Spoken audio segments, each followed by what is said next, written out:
이 남전도회 모이기 힘쓰셨고 귀한 찬양 잘 준비해 주셨습니다. 여러분들도 모두 오늘 하루 수고 많으셨습니다. 지난주 주보 칼럼 혹시 읽으셨는지 모르겠지만 수고하셨습니다 라는 말은 손 윗사람이 아래 사람에게 수고하는, 격려하는 그 예법이 있는데, 하루 온종일 내가 감당해야 될 수고의 삶 잘 살아왔음에도 불구하고 그 인정받지 못하는 모습들이 많은 이 시대를 살아가고 있기 때문에 꼭 위아래가 아닌 저도 아랫사람에게, 후임들에게 그 말을 들을 때 썩 기분 나쁘지는 않으니 여러분 한날 모든 분들 오롯이 여러분들만이 감당할 수 있었던 그 수고의 자리 잘 살아오셨습니다. 관례적으로 또 여러분들 격려하고 축복합니다. 한 해의 절반 잘 살아오셨습니다.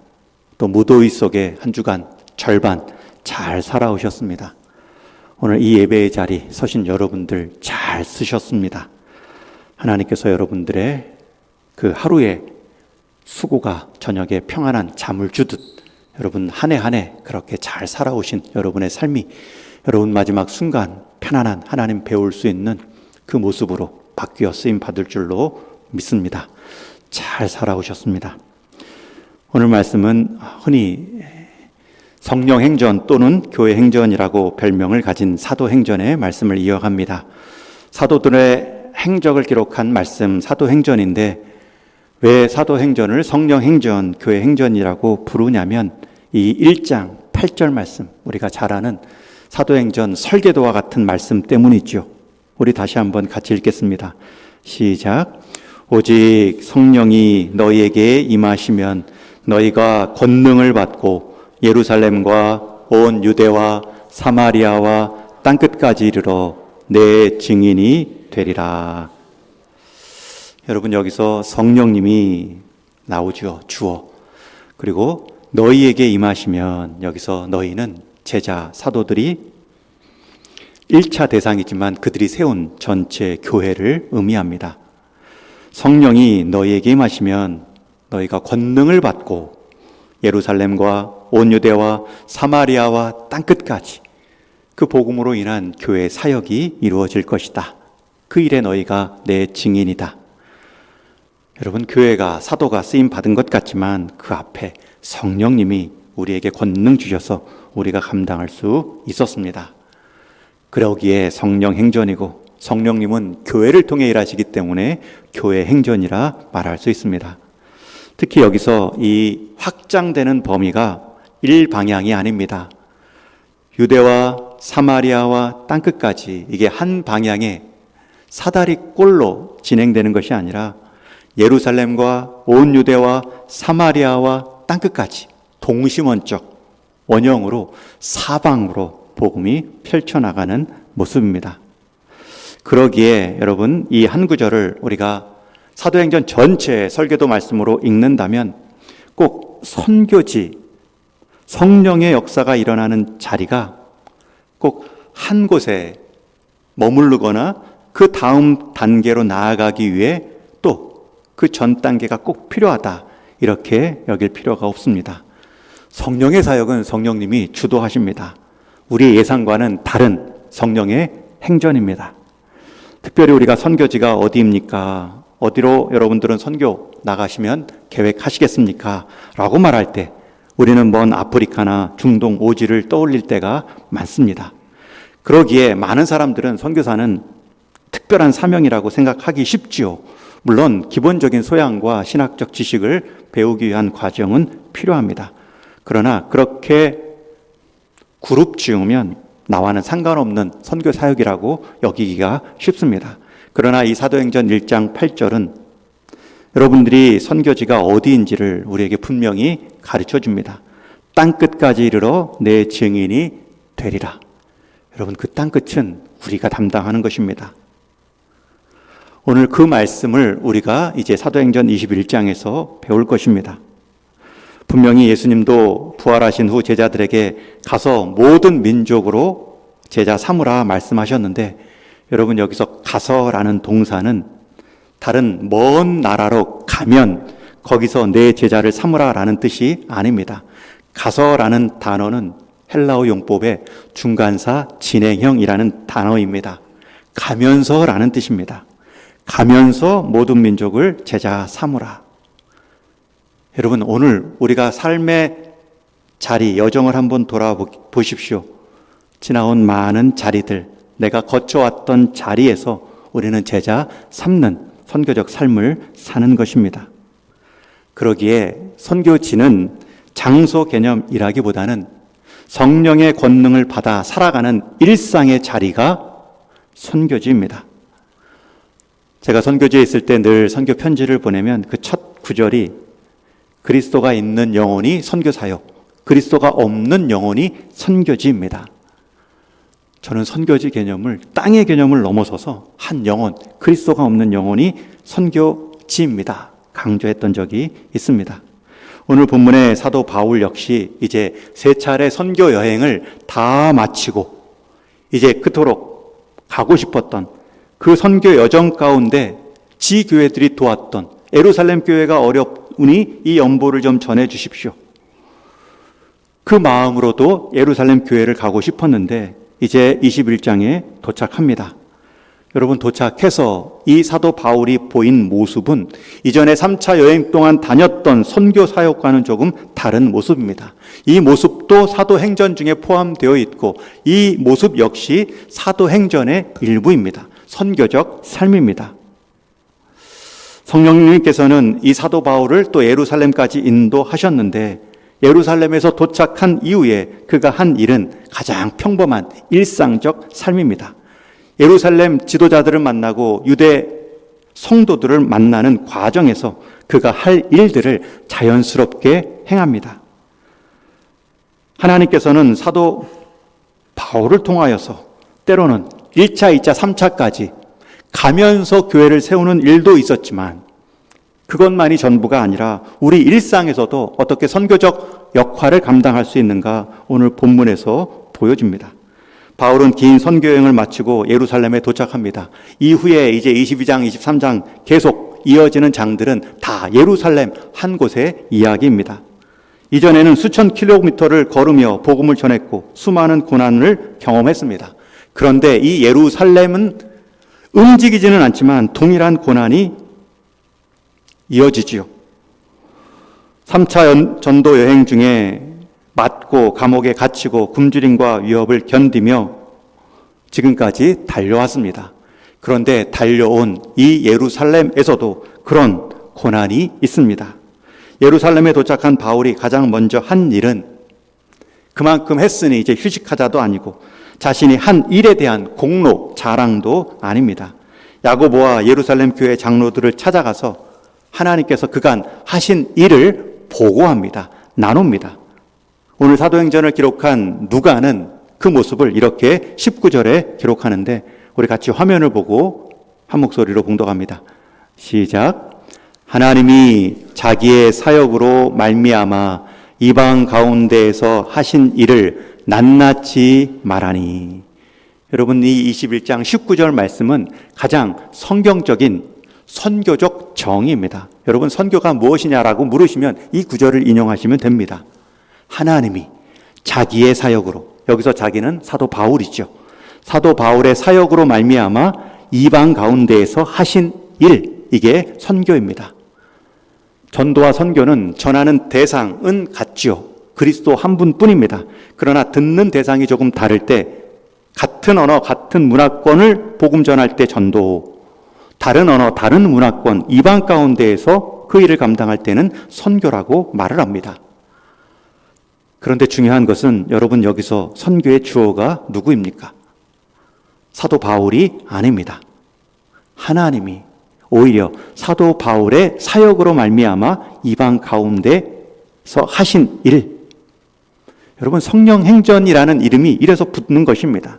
하나님이 선교의 주어입니다. 바울은 그 일에 쓰임 받았을 뿐입니다. 여러분, 선교의 주체는 선교사가 아니고 교회가 아니고 하나님이십니다.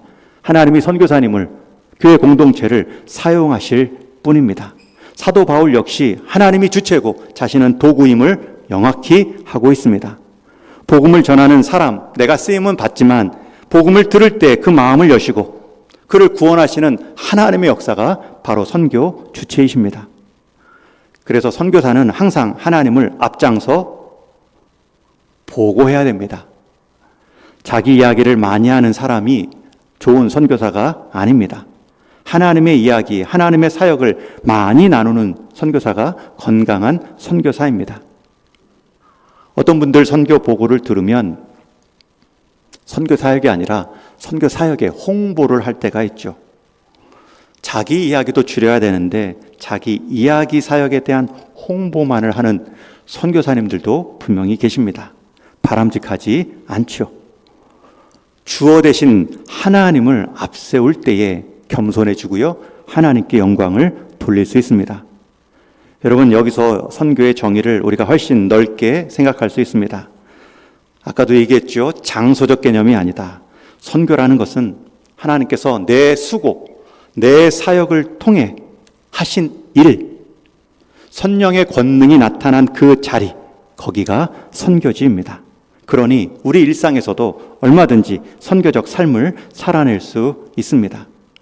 여러분, 교육학자, 기독교 교육학자들은 이방 가운데에서 이 이방을 타문화권, 다른 언어의 먼 나라 사람이 아니라 한 세대 바뀐 우리 자녀들이 타문화권 사람이다. 때로는 그들의 생각과 그들의 언어 표현까지도 우리와 너무 다르다. 그들에게 가서 그들에게 복음을 전하는 것이 오히려 이방 가운데서 우리가 행할 일이다. 교육학자들은 강조합니다. 여러분, 선교라는 것은 하나님께서 내 수고를 통해 내 삶의 자리와 직분을 통해 하나님을 드러내는 일이 선교적 자리입니다. 직장에서 여러분들이 하나님을 의식하고 여러분들에게 맡겨진 일을 정직하게 하는 모습이 선교적 삶입니다. 거래처를 눈속임으로 속이지 않고 손해를 보더라도 양심을 지키는 모습 가운데 여러분들은 그 사람들에게 하나님이 하실 일을 준비하는 모습입니다. 때로는 살다가 억울한 일을 당해도 분노보다 온유를 선택하는 그 모습이 선교적 삶입니다. 힘든 형편이지만 다 같이 불평할 때 감사의 말을 잃지 않는 모습. 왜요? 이 일들의 주어는 하나님이시기 때문에, 이 상황을 통해서 일하실 분들도 하나님이시기 때문에 그 과정에서 세상 사람들은 그저 착하다, 우리의 성품을 말할지 모르겠지만 여러분, 그 성품이 꾸준하면 아, 그 사람은 좀 다르다. 그 사람이 믿는 하나님은 좀 다르다. 이제 하나님의 역사를 인식하기 시작합니다. 예수님도 산상 설교에서 같은 의미로 이렇게 말씀하십니다. 우리 마태복음 5장을 같이 읽습니다. 시작.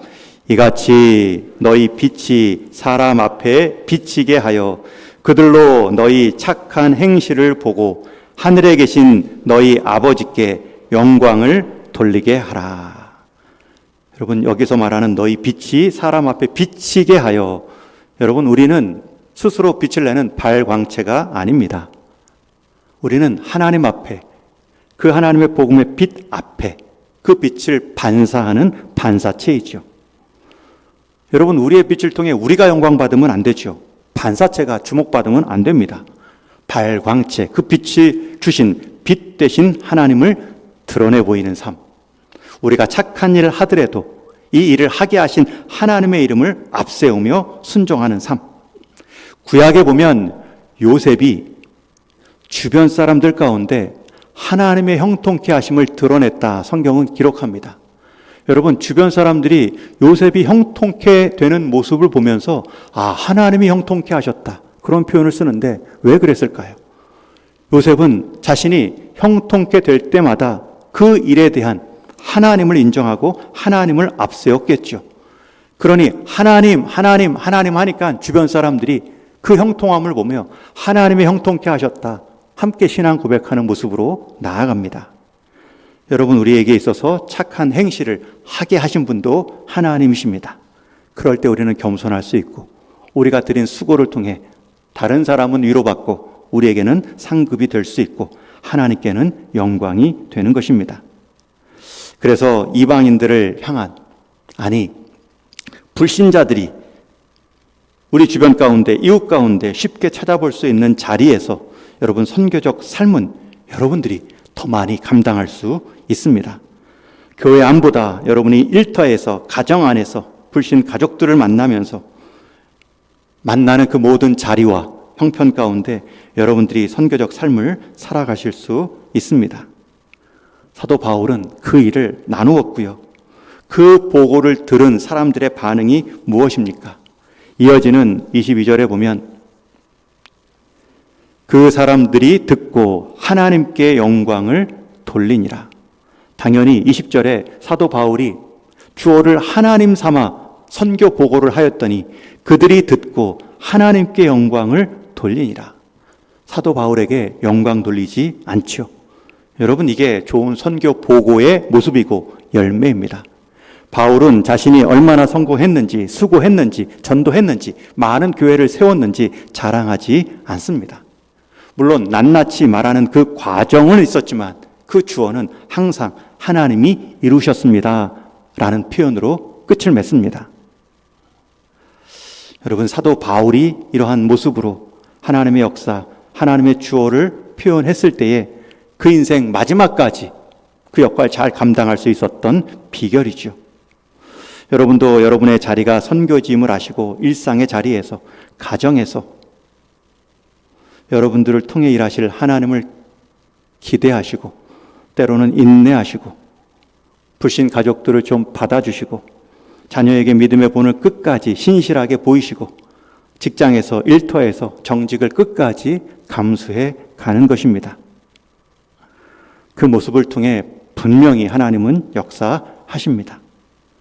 하나님은 분명히 여러분들에게 왜 선교지까지 가지 않았냐, 왜 아프리카 가지 않았냐라고 책망하지는 않으십니다. 그러나 너의 일상의 선교지와 같은 그 자리에서 내가 너를 보냈는데 너는 왜 그 자리에서 너의 자리의 역할을 다 드러내며 빛으로 살지 않았느냐. 우리가 들을 관계의 책망의 자리는 일상이고 현장입니다. 이어서 오늘 바울의 선교는 예루살렘에 도착해서 보고하는 모습으로 끝나지 않습니다. 예루살렘 장로들이 바울에게 매우 난처한 이야기를 합니다. 여러분, 이 사건을 통하여서 또 한 번 선교가 어떻게 일상에서 이루어지는가를 보여주고 있습니다. 우리 21절 말씀을 같이 읽습니다. 시작. 내가 이방에 있는 모든 유대인을 가르치되 모세를 배반하고 아들들에게 할례를 행하지 말고 또 관습을 지키지 말라 한다 함을 그들이 들었도다. 여러분, 앞에 17절에 보면 예루살렘에 도착했을 때 사도 바울을 기꺼이 맞이했다, 환영했다, 반갑게 환대했다라는 뜻인데 그 시간은 길지 않습니다. 이제 야고보를 비롯한 예수님의 형제 야고보가 예루살렘 교회의 리더였습니다. 함께 동역했던 장로들이 그간 사도 바울에게 들려줬던 이야기 하나를 들려주지요. 당신이 이방에 있는 동안 유대인을 가르칠 때에 모세를 배반하고 아들들에게 할례를 행하지 말고 또 관습을 지키지 말라 한다 함을 우리 안에 있는 유대인 성도들이 들었도다. 여러분, 이것은 사실이 아니죠. 바울은 율법으로 구원받을 수 없다라고 가르쳤을지언정 율법 자체를 부정하거나 비난한 적이 없습니다. 유대인들에게는 유대인들에게 맞게, 헬라인에게는 헬라인들에게 맞게 복음을 전하고 돌아왔습니다. 그런데 소문이 와전되어 있습니다.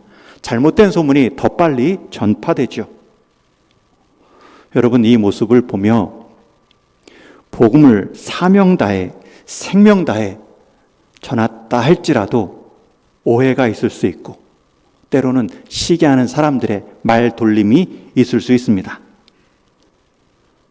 여러분, 사도 바울도 복음 전하는 그 순전한 일을 생명 다해 헌신했음에도 불구하고 돌아온 그 예루살렘 교회 안에서 그런 오해와 시기하는 소리를 들을 수 있다는 것.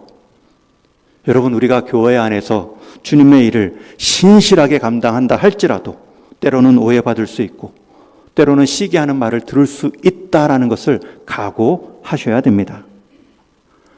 여러분, 이것은 사실이 아닙니다.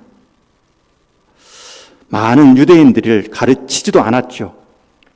모세를 배반하라, 아들들에게 할례를 행하지 말라, 율법적 관습을 무시하라 라는 말을 가르침으로 준 적이 없습니다.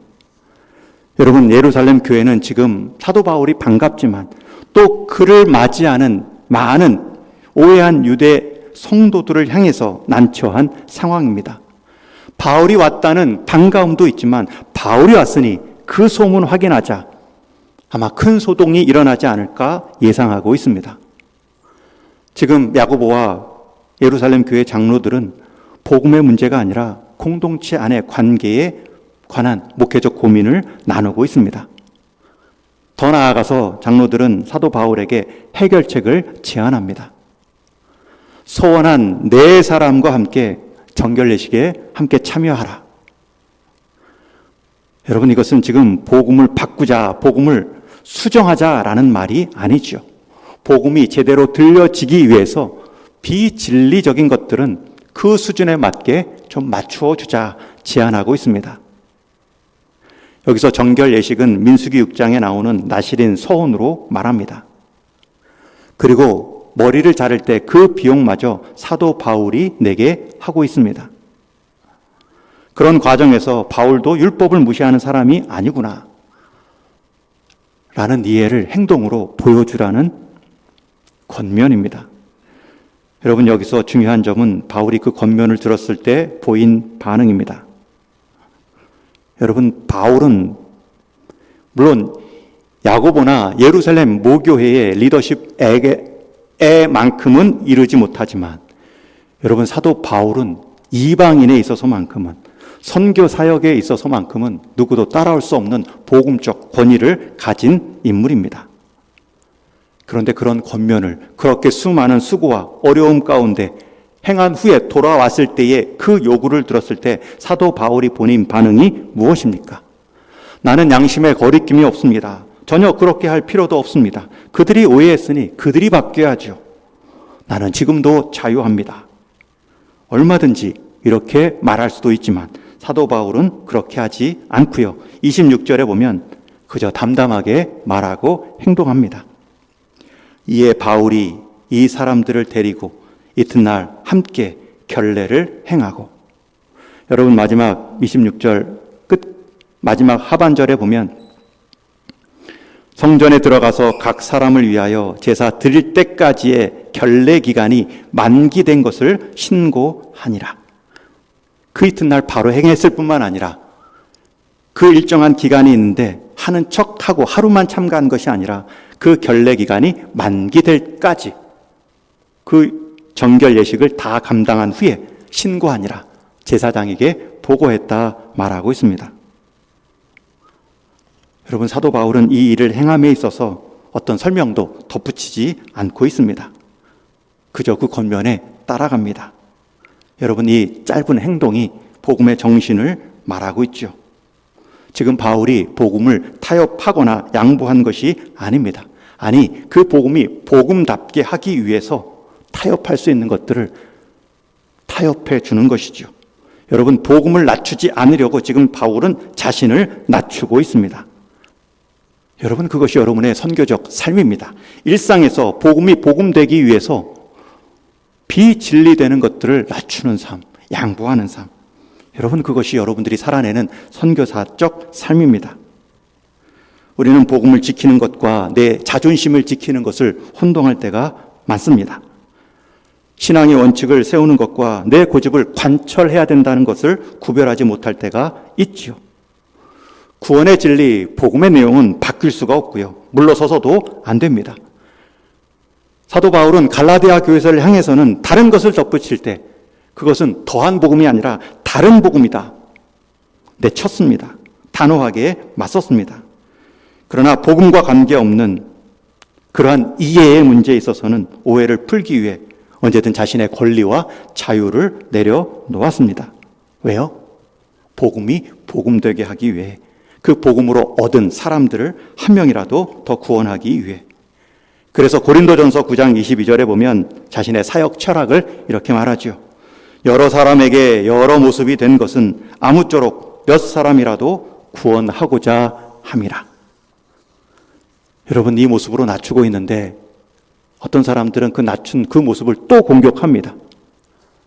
여러 사람의 모습, 여러 사람의 모양으로 다가서고 이해시키려고 그들의 형편과 상황 가운데 맞추어 주는데 왜 맞추느냐?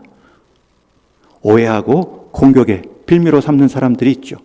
그러나 사도 바울은 빌립보서 말한 것처럼 나를 시기하든 아니면 자기 열심이든 증거되는 것은 그리스도니 나는 기뻐하고 기뻐한다. 여러분, 그러면 여러분들이 선교적 삶을 사시는 겁니다. 바울에게 있어서 중요한 것은 내가 옳은가 보다도 한 영혼이 복음 앞에서 옳은 삶으로 회복되는가, 그것이 더 큰 관심입니다. 예수님도 그러했습니다. 하나님 아들이셨는데, 세상 모든 권세를 가지셨는데 종의 형체를 가지셨고 섬기셨고 십자가의 자리까지 내려와 순종하셨습니다. 그러니 우리 역시 그 모범을 따르는 것, 바울을 이어가는 것, 진정한 선교적 삶입니다.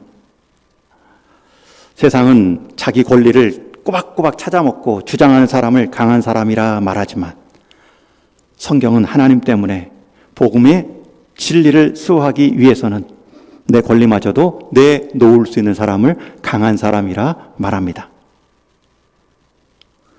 여러분, 혹시 복음이 복음되게 하기 위해서 가정에서 일터에서 양보하실 것이 있으면 그냥 양보하십시오.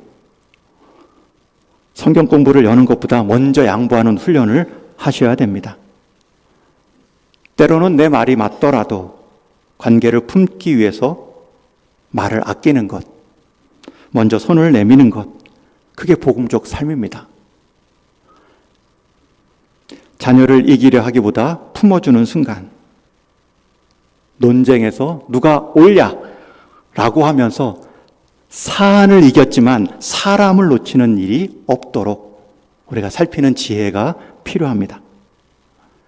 일터에서도 당연히 정당한 권리이지만 그 권리를 내려놓음으로 복음의 권리가 살아날 수 있다면 한번 접을 수도 있죠. 때로는 복음의 공동체를 위해서 한 걸음 물러서며 기다려줄 수도 있겠죠. 세상은 그것을 손해라 말하고 심지어 교회 안에서는 그것은 무기력이라 말할 수도 있지만 여러분, 오늘 본문에서는 그것을 선교적 삶이라고 말합니다. 그런 사람을 통해 교회는 예수님의 향기를 이어가는 것입니다. 꼭 선교를 멀리 비행기 타고 타지까지 오지까지 찾아가지 않더라도 여러분, 이미 많은 선교적 환경과 낯설음이 우리 가운데 찾아와 있습니다. 여러분들이 선교적 삶으로 여러분들의 삶의 현장을 선교지로 바꾸어 갈 수 있습니다. 결국 선교란 멀리 가는 것이 아닙니다. 내 주변 가운데 예수님을 드러내는 삶으로, 그 삶을 살아내기 위해 내 것을 양보함으로, 한 사람을 살리기 위해 내 권리를 내려놓음으로, 내 자존심을 뒤로 밀어놓음으로 복음의 전진을 이루어가는 삶이 선교적 삶입니다. 바울은 예루살렘 성도들의 오해를 들었습니다. 얼마든지 논쟁하면 이길 수도 있었겠죠. 그러나 논쟁에서 사안은 이길 수 있지만 그 사람들은 놓칠 수도 있었겠죠.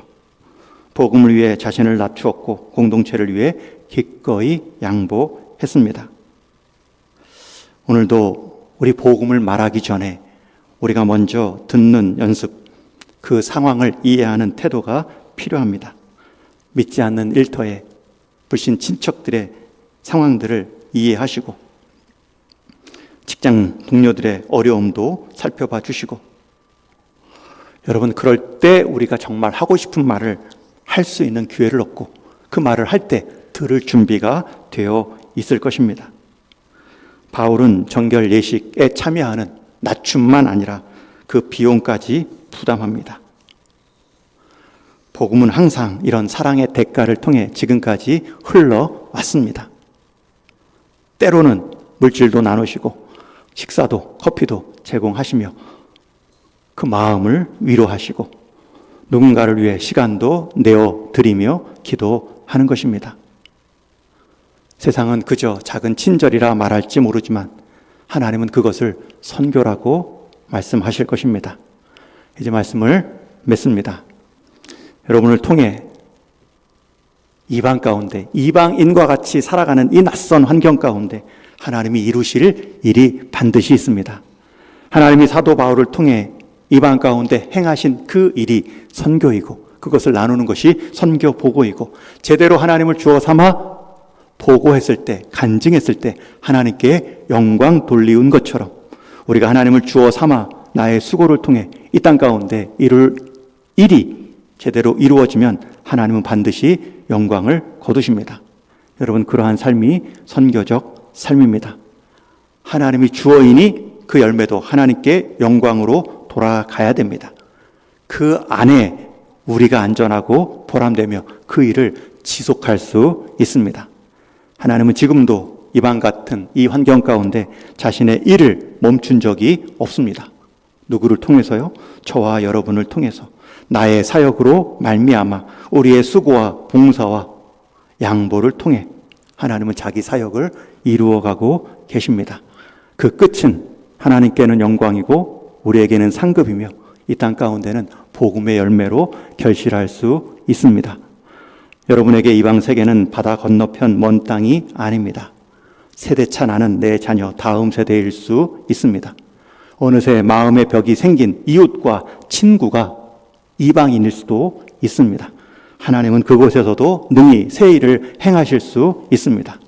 우리의 작은 수고, 선행, 지성적인 주님을 닮아가는 겸손한 행동으로 하나님의 이름과 그분의 영광이 드러날 수 있는 일에 우리의 삶이 가슴 벅차게 쓰임받을 수 있기를 주님의 이름으로 축원합니다. 기도하시겠습니다.